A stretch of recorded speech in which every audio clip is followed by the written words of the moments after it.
In November of 2011, the Congressional Black Caucus Foundation joined with volunteers from throughout the globe to visit South Africa, Cape Town, South Africa, for the express purposes of building homes.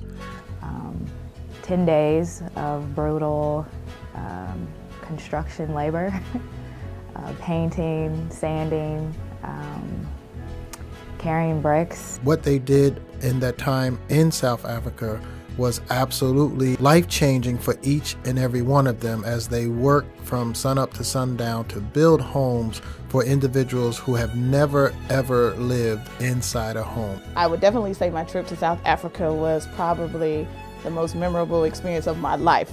Being able to travel internationally and actually build houses for those less fortunate and who are indeed a part of the African diaspora. One of the things that stands out to me about the experience of going to South Africa was walking through the township and seeing the shacks. Shanty towns, they're literally made out of scraps of metal, wood, cardboard. And they don't have water, they don't have restrooms, they don't have electricity, and it was just really hard to see how they live and the conditions that they live in, and it made me really feel very humbled and blessed to be a part of the endeavors to enhance their quality of life. We often talk about, having a global impact, and for them to be able to visit the shacks beforehand where people were living, and then to know by the time they boarded the plane, people have moved into a home where they have indoor plumbing and lighting and walls and all those things that we take for granted here in the United States. The day that we were able to complete our house and hand the keys over to the new owners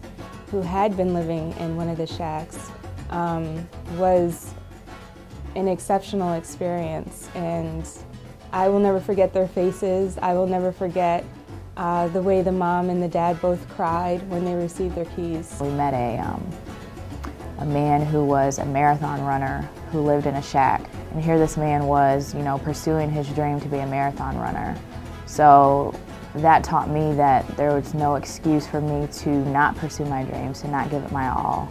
You look at America, if we didn't have programs such as Section 8 and other programs for low-income people housing, like we could easily be in shacks. And I mean, it was really eye-opening to sort of, grasp, like, this is what we fight for every day on the Hill when we fight for social programs.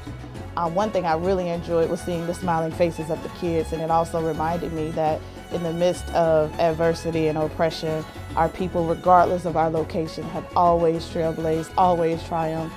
And I think seeing those smiling faces and seeing the life and joy that the kids and even the families embodied really reminded me how resilient we are, and it was a great experience.